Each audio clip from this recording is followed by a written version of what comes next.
Our digital lives are truly a wild ride, aren't they? They really are, constantly shifting, constantly evolving. Every click, every swipe, every new piece of tech, hmm it really reshapes how we connect, how we work. And crucially, yeah, how our personal data is handled. That seems to be the core issue right now. Exactly.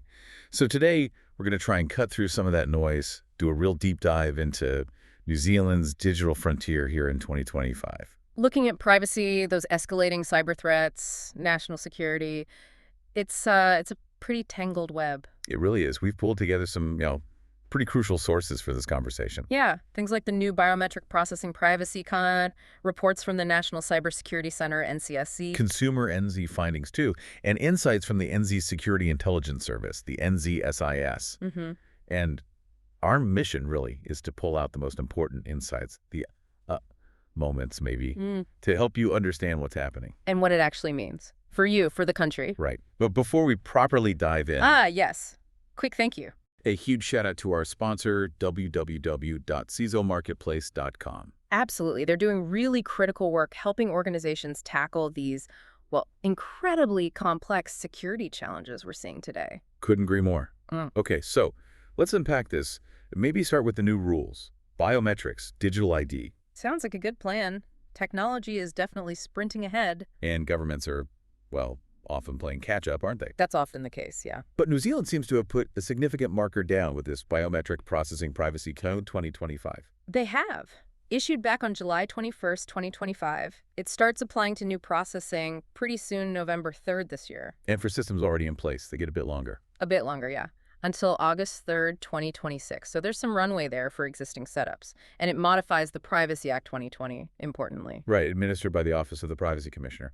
So what exactly counts as biometric processing under this new code? Is it just fingerprints? Oh, much broader than that. What's crucial here is the definition. It's any technological system comparing or analyzing biometric info. Could be your face, voice, fingerprints. You mentioned gait earlier. Oh, how you walk. exactly. Even your gait for identification, verification, or, interestingly, categorization. Categorization. Yeah. Okay. And the code sets out really specific rules for agencies collecting and using this sensitive data. It covers the purpose must be lawful, genuinely necessary. Okay. Right through to storage, security, and, importantly, limits on disclosure. And this isn't happening in a vacuum, right? It connects to other digital identity stuff. Precisely. It's part of a bigger picture. We're seeing the Digital Identity Service Trust Framework, the DISTF, also taking effect. That's the consistent verification thing. Yeah, aiming for a reliable way to verify identity online. And the anti-money laundering AML code is being updated for digital IDs, too. Yeah. Minister Judith Collins actually framed it quite clearly. She said something like, a modern system using biometrics, verifiable credentials, and digital wallets is not only more user-friendly, but also more secure and private. More secure and private. That's the goal, obviously. But there was that RNZ survey back in May 2025. It found nearly half of Kiwis are more concerned about privacy than before. 2/3 called protecting personal info a major concern. Yeah, significant numbers. So how do these new biometric rules, even with strict codes, sit with that public anxiety? Especially when over 80% want more control. That's the tension, absolutely. People are worried about kids' privacy, social media, AI making decisions. 67%, 63%, 62% respectively on those points. It's not vague unease. No, it's specific, and you've hit on a critical point. The Privacy Commissioner talked about this during Privacy Week 2025. The theme was privacy on purpose. Okay, what does that mean in practice? It's about shifting focus, not just protecting the data you have, but fundamentally collecting less data in the first place. Data minimization. Ah, right. If you don't collect it. It can't be stolen in a breach. Simple logic, but powerful. Reduces the attack surface right from the start. And is the public engaging with that idea? Seems so. The commissioner's webinars on AI and privacy got huge engagement, thousands signed up, indicates real public interest there. And it looks like consumers might be voting with their feet or their clicks. How so? That same survey found 2/3 would actually consider switching providers over poor privacy practices. Wow, 2/3. That's high. And the 25-35 group, the real digital natives, are the most likely to switch. It feels like a market signal, doesn't it? Privacy is a competitive edge. It absolutely is becoming that. And, if we connect this to the bigger picture internationally, Comparing ENS's approach to, say, Europe's GDPR is quite revealing. How do they stack up? Well, both aim to protect data, obviously, but the philosophy is different. The ENS Privacy Act doesn't force consent as the main reason for processing data. It allows more flexibility if processing is, necessary for a legitimate function. GDPR, though, really doubles down on explicit consent. Individual permission is king. Right. Much stricter on consent. And the penalties reflect that. New Zealand's maximum fine is, what, NZD 10,000? Yeah. Seems low compared to GDPR's potential 20 million or 4% of global turnover. It's a vast difference. That is huge. Yeah. Does the lower penalty here maybe disincentivize really strong privacy measures for some companies? Or is it just a different regulatory philosophy? That's the million-dollar question, isn't it? Or maybe the $10,000 question here. It's debatable. Okay, so that sets the scene on the rules and privacy concerns. But that leads us maybe inevitably to the grimmer side, the cyber threats themselves. Where the rubber meets the road, as they say. Yeah. The Cybersecurity Behavior Tracker for 2025 confirms this is still a huge topic, lots of media, but also the threats are getting smarter. Definitely more advanced. Criminals are using AI now, using cryptocurrency to make things harder to trace. And they're still using those everyday hooks, right? Parcel deliveries, overdue bills, things that feel urgent and normal. Exactly. Capitalizing on the mundane to trick people. It's frustratingly effective. What's really fascinating, or maybe worrying, is this confidence paradox you mentioned earlier. Ah, yes. The stats on that are quite something. New Zealanders feel more confident online. 71% felt confident end of 2024, up from 63% just 2 years before. It sounds like progress. You'd think so, but 54%, over half, experienced an online threat in the last 6 months alone. 54%, despite feeling more confident. Exactly. Scam calls are the most common type, 23%. But threats are everywhere. Email, phone, text. 59%, 46%, 35% respectively encountered threats that way. So the confidence isn't necessarily translating into avoiding threats. It seems not. It's almost ironic, isn't it? We talk about sophisticated AI threats, but many still get caught by a simple fake delivery text. It shows how much these attacks still prey on basic human psychology, our busyness. Yeah, just a moment of distraction. And the impact. It's significant. 36% of New Zealanders were affected directly. For those affected, 2/3 lost time sorting it out, nearly half felt stress. And financial loss. 28% lost money. And for those who did, 88% said the impact was moderate to severe. It's not trivial amounts. Do we know the total cost? The estimate for 2024 is a conservative $1.6 billion. Wow. Billion. Affecting maybe 830,000 people across 1.3 million attacks. Average loss, around $260 per attack. These numbers are stark. They really are. And makes this next point even more critical, underreporting. A huge blind spot. Nearly half, 44% of people who experience these attacks just don't report them. And that number's actually gone down, which is worrying. Fewer people reporting year on year. Any idea why? Males are less likely. Apparently 51% don't report. The reasons cited are, well, a bit disheartening. Apathy is high. 34% just couldn't be bothered. Ouch. 26% felt reporting wouldn't make a difference. And then there's lack of knowledge on how to report, or maybe lack of trust in the process. So if almost half the attacks aren't even reported, how can authorities possibly get a clear picture or respond effectively? Exactly. It seriously hampers the collective defense effort. That's right. Which brings us back to that confidence paradox. Right. Feeling secure, but still getting hit and not reporting it. So what does it all mean? It suggests that the feeling of security isn't matching the reality of harm. People might feel more capable, perhaps due to general awareness campaigns, but the complexity and volume of threats are still overwhelming their actual actions or their willingness to engage with official reporting channels. There's a real disconnect. That disconnect is fascinating. It leads perfectly into the human element, doesn't it? Beliefs versus behaviors. Precisely. We know people get. It's important. 94% believe protecting themselves online matters. And 82% believe their own actions can make a difference. That sounds positive. It does on the surface. But here's the kicker. Only 36% think other people know what to do to stop cyber attacks. Ah, the perception of the collective. That's a huge gap, isn't it? I believe I can protect myself, but I don't think you can. Yeah.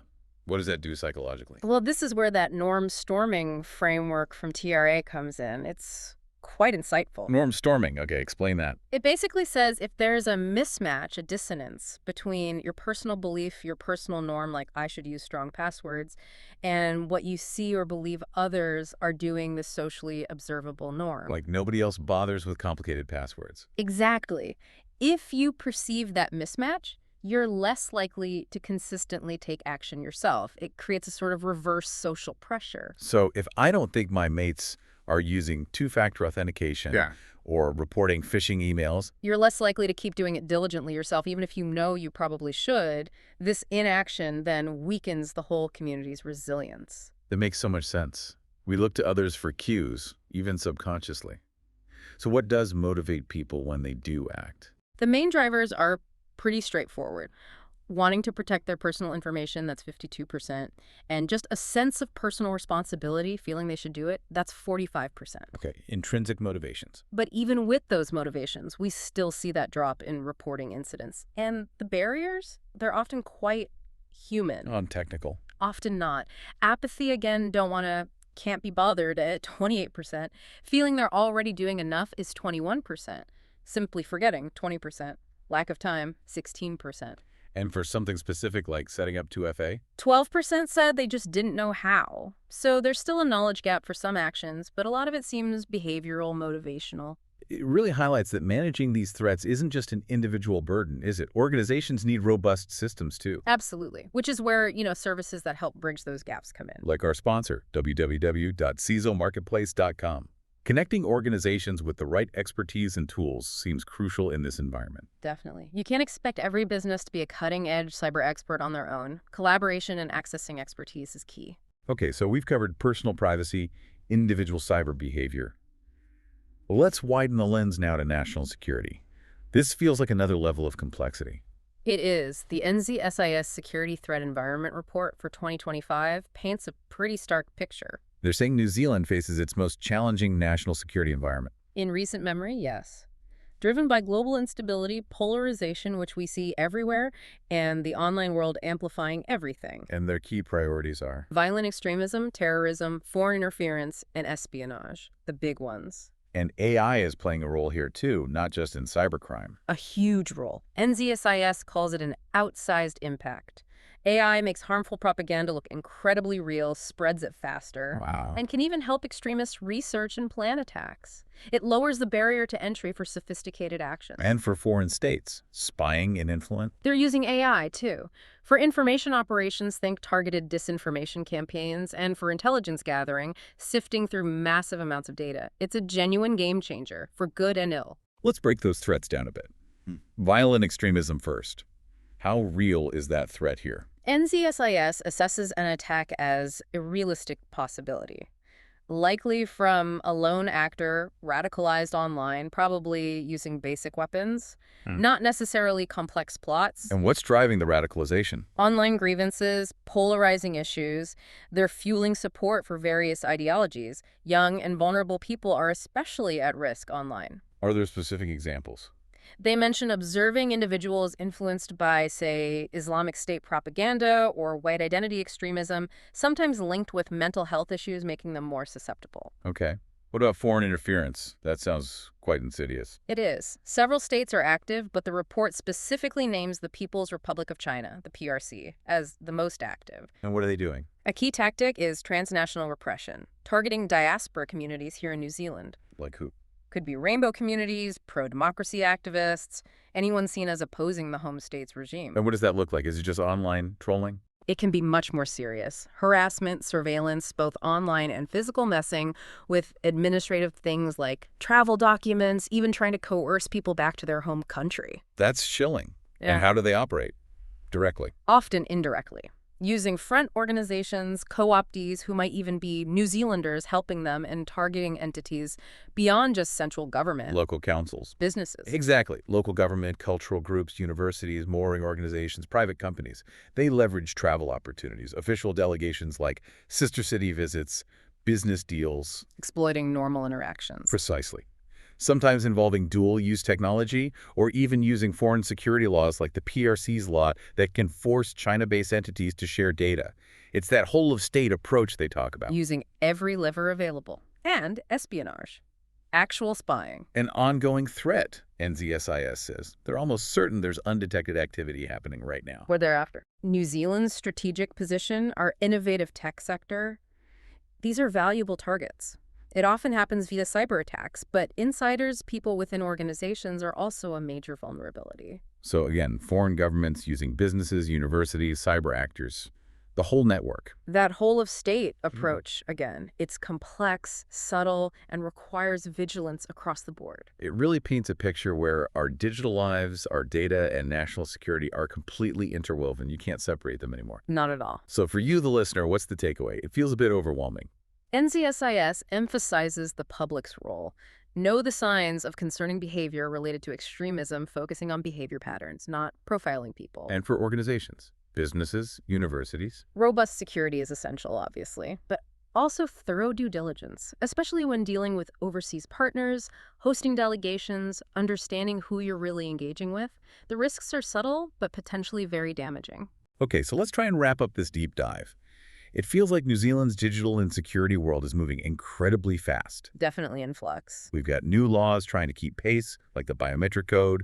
We've got this clear public concern about privacy. Butting up against these really sophisticated, evolving cyber threats. And then there's that big societal challenge. How do we bridge the gap between knowing we should be secure online and actually taking consistent collective action? That norm storming idea really captured that. The gap between awareness and behavior. So maybe a final thought for people to chew on. Yeah, perhaps this. Given how fast AI is developing, both as a tool for threats and as something shaping the information we see online, how do we make sure our confidence in cybersecurity actually matches reality? How do we build genuine collective resilience against these advanced challenges? And what's the role of platforms, of government, in fostering those socially observable norms that actually encourage people to act, to bridge that awareness behavior gap? That's a good question. How do we make security the easy, normal thing to do? Exactly. It's a complex puzzle, but one we all have a piece in solving, I think. Deep thoughts indeed. Yeah. Well, thank you for joining us on this deep dive into New Zealand's digital frontier. It's definitely a space to keep watching. Absolutely. Constant learning required. And a huge thank you once again to our sponsor, www.cisomarketplace.com, for supporting this important conversation about digital security and privacy here in New Zealand. Their support is much appreciated. We really encourage you to continue your own deep dives, stay informed, stay vigilant. We'll be back soon with another exploration.